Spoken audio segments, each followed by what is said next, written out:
YS Sharmila గారు ఈరోజు ఢిల్లీలో ఉన్నారు. అది కూడా ఎందుకు అంటే ఏపీకి ప్రత్యేక హోదా కల్పించాలని ధర్నా చేస్తున్నారు. మరి దీని మీద స్పందించడానికి మన ముందున్నారు వైఎస్ఆర్టీపీ మాజీ నాయకులు గౌతమ్ గారు.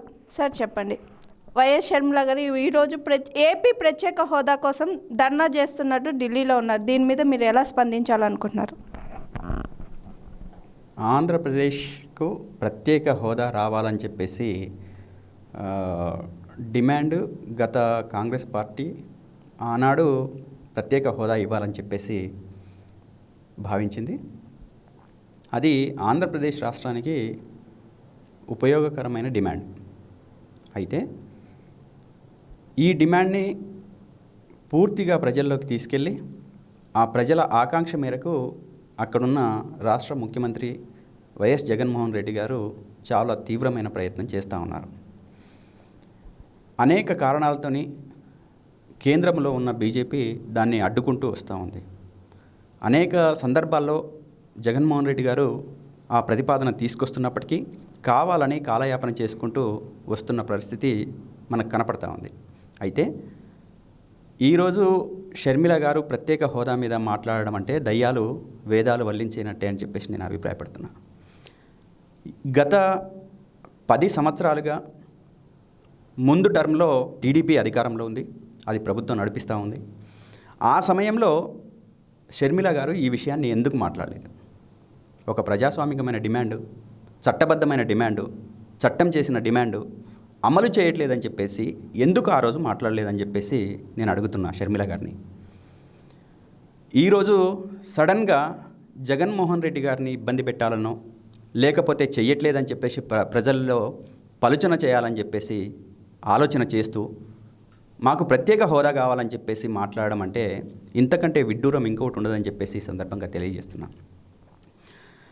నిజంగా మీకు చిత్తశుద్ధి ఉంటే ఈ 5 సంవత్సరాల పాటు ఆంధ్రప్రదేశ్ రాష్ట్ర ప్రజలకి న్యాయం చేయాలని అనుకుంటే గత 5 సంవత్సరాలు చంద్రబాబు గారు ఉన్నప్పుడు, ఇప్పుడు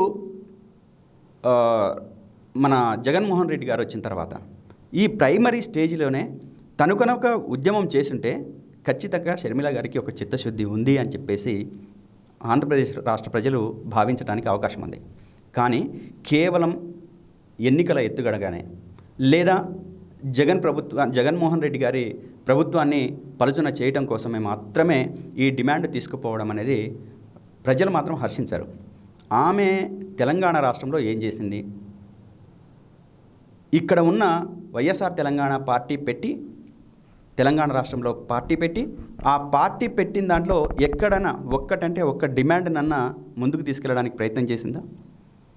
అనేక డిమాండ్లు మాట్లాడి అంటే ప్రజల్లో మాట్లాడి ఎలక్షన్లో ఒక గీటురాయిగా పెట్టుకొని యుద్ధక్షేత్రంలో నిలబడి ఆ ప్రజల్ని కన్విన్స్ చేసుకొని ఎలక్షన్స్కి పోయి నిలబడడం అనేది రాజకీయాల్లో జరిగే సహజమైన ప్రక్రియ. కానీ షర్మిల గారు ఇక్కడ పూర్తిగా చేతులెత్తేసి ఇక్కడున్న క్యాడర్నంతా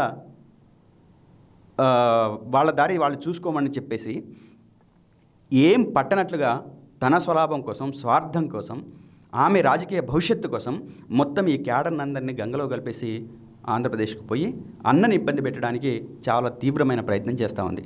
దాంట్లో రకరకాలుగా మాట్లాడుతూ ఉంది. అవాకులు చెవాకులు, పనికొచ్చాయి, పనికిరాని, అసలు పనికి వచ్చాయి అంటే అసలు లేవు, పనికిరాని అంశాలే ఉన్నాయి.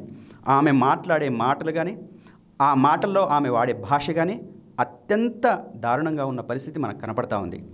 కాబట్టి ఆమె చేసే పోరాటానికి ఎవరు నమ్మే పరిస్థితుల్లో లేరు ప్రజలు. అటు ఆంధ్రప్రదేశ్ ప్రజలు కావచ్చు, ఇటు తెలంగాణ ప్రజలు కావచ్చు, ఎవరు నమ్మే పరిస్థితులు లేరు. ఇక్కడ తెలంగాణ రాష్ట్రంలో ప్రజల్ని వదిలిపెట్టి, క్యాడర్ని వదిలిపెట్టి పోయిన తర్వాత ఆమె పూర్తిగా విశ్వాసాన్ని కోల్పోయింది ప్రజల్లో. ఇప్పుడు అక్కడికి పోయి కొత్త స్టంట్ మొదలుపెట్టింది. ఆ కొత్త స్టంట్లో ఆమె ఏదో సాధిద్దామని చెప్పేసి అనుకుంటుంది, కానీ ఆమెకు అక్కడ సాధ్యమయ్యే అవకాశాలు లేవు.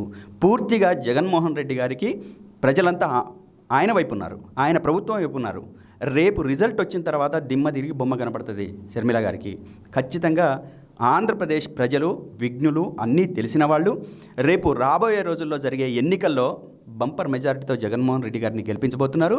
షర్మిల వేసే ఎత్తులకు, అదేవిధంగా స్టంటులకు అవి ఏవి పనికిరావని చెప్పేసి ఈ సందర్భంగా తెలియజేస్తున్నాం. మేము ఒకటే, ఆంధ్రప్రదేశ్ ప్రజలకు ఎట్టి పరిస్థితులలో కూడా షర్మిల గారి మాటలు నమ్మకండి.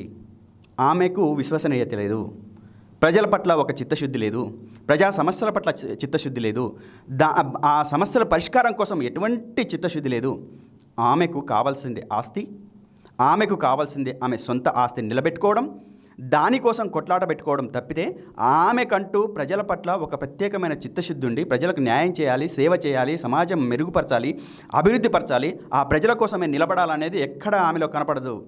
ఆమె వ్యక్తిగత ఎజెండాని కాంగ్రెస్ పార్టీ ద్వారా నెరవేర్చుకోవడానికి ఒక ప్రయత్నం చేస్తూ ఉంది. అంతే తప్పితే ప్రజా ఎజెండాను పరిష్కరించడం కోసం ఆమె రాలేదు. ఆమె వ్యక్తిగత ఎజెండా, ఆ వ్యక్తిగత ఎజెండా ఆస్తి. ఆ ఆస్తి చుట్టూరానే తిరుగుతాయి. పైకి మనకు ప్రజల గురించి ఉన్నట్టుంటుంది, లోపల మాత్రం మొత్తం ఆస్తి చుట్టూ తిరుగుతూ ఉంటుంది. ఆమె చుట్టూ ఉన్న కోటరీ ఎవరో మీరు గమనించండి. సతీష్ మైనింగ్ వ్యాపారి, కొండలరావు మైనింగ్ వ్యాపారి, ఆమె చుట్టూ ఉన్న కోటరీ ఇంకా ఒక 2-3 ఉన్నారు. వాళ్ళంతా కూడా మైనింగ్ వ్యాపారాల మీద ఎట్లా సంపాదించుకుందాం, ఏ విధంగా జగన్ గారికి బెదిరిద్దామో దాని ద్వారా వచ్చే ఆస్తిని మనం ఎట్లా పంచుకుందామని చెప్పేసి ఆలోచన చేస్తున్న వాళ్ళే తప్ప ఆంధ్రప్రదేశ్ ప్రజలకు న్యాయం చేయాలి, అభివృద్ధి వైపు నడిపించాలి, ఆ ఆంధ్రప్రదేశ్ని డెవలప్ చేయాలి, అభివృద్ధిలో ఉంచాలని చెప్పేసి వాళ్ళకి ఎక్కడ కూడా లేదు. మనస్ఫూర్తిగా మేము చెప్తున్నాం, ఇక్కడ తెలంగాణలో ప్రజల్ని మోసం చేసింది, క్యాడర్ను మోసం చేసింది, పార్టీని ముంచేసింది, పార్టీ క్యాడర్ని ముంచేసింది. కాబట్టి దయచేసి ఆంధ్రప్రదేశ్ ప్రజలు విజ్ఞతతో ఆలోచించండి. ఎట్టి పరిస్థితుల్లో షర్మిలను నమ్మొద్దని చెప్పేసి ఈ సందర్భంగా మేము గట్టిగా చెప్పదలుచుకున్నాం. Hi, this is Swathi. Like చేయండి, షేర్ చేయండి, కమెంట్ చేయండి అండ్ సబ్స్క్రైబ్ చేయండి GRTV.